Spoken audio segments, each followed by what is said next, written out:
உத்தராகண்ட் மாநிலத்தில் நிகழ்ந்த மேகவெடிப்பால் கடும் பாதிப்பு ஏற்பட்டுள்ளது. காட்டாற்று வெள்ளம் மற்றும் நிலச்சரிவில் சிக்கி 15 பேர் உயிரிழந்தனர்.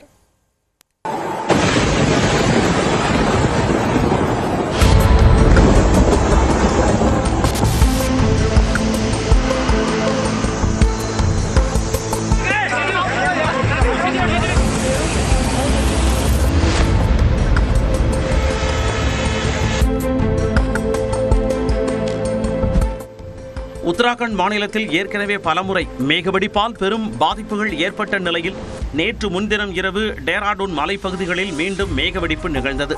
டேராடூன் மற்றும் ரிஷிகேஷ் பகுதிகளில் மேக கூட்டங்கள் ஒன்றுடன் ஒன்று மோதிக்கொண்டபோது உருவான மிரள வைக்கும் மின்னல் காட்சிகளும் பேரிடியின் சத்தங்களும் மேகவெடிப்பின் தீவிரத்தை உணர்த்துவதாக உள்ளன.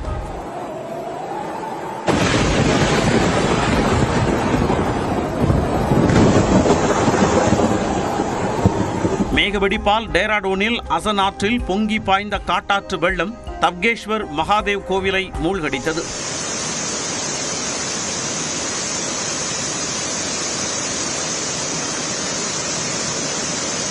அசன் ஆற்றில் வெள்ளத்தில் அடித்துச் செல்லப்பட்டவர் பலத்த காயமடைந்தாலும் தண்ணீரின் வேகம் மிக அதிகமாக இருந்ததாலும் நகர முடியாமல் செடிகளை பிடித்தபடி உதவி கோரினார். அவரை மீட்பு படையினர் பாதுகாப்பாக மீட்டனர்.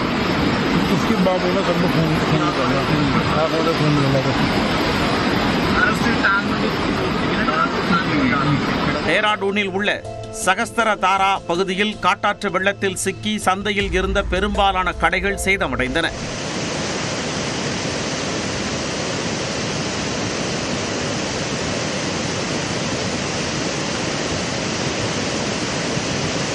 கடும் வெள்ளப்பெருக்கால் ஆங்காங்கே நிலச்சரிவு ஏற்பட்டதுடன் ஏராளமான வீடுகள், வாகனங்கள் அடித்துச் செல்லப்பட்டன.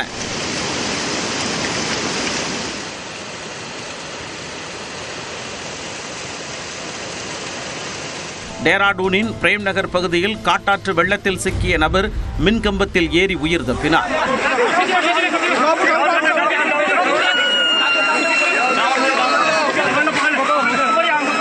ஜகான் ஆற்றில் கட்டுக்கடங்காமல் பாய்ந்த வெள்ளம் டேராடூன் ஹரித்வார் தேசிய நெடுஞ்சாலையை பெயர்த்தெடுத்து சென்றது.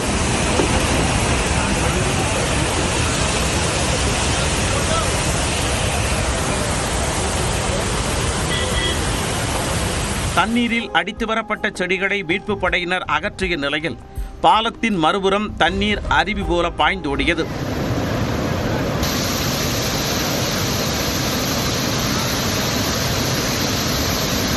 ரிஷிகேஷில் சந்திரபாகா ஆற்றில் பாய்ந்த வெள்ளம் சாலையை மூழ்கடித்ததுடன் வாகனங்களையும் அடித்துச் சென்றது. வாகனங்களின் மீது ஏறி தவித்தவர்கள் மீட்கப்பட்டனர்.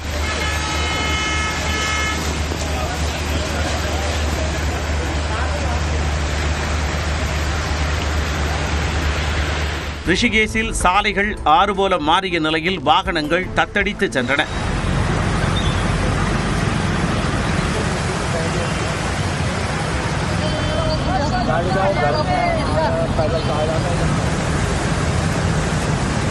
இதேபோல இமாச்சல பிரதேச மாநிலத்திலும் பெருமழையால் ஏற்பட்ட காட்டாற்று வெள்ளத்தால் மண்டி மாவட்டத்தில் தரம்பூரில் உள்ள பேருந்து நிலையம் முற்றிலும் சேதமடைந்தது.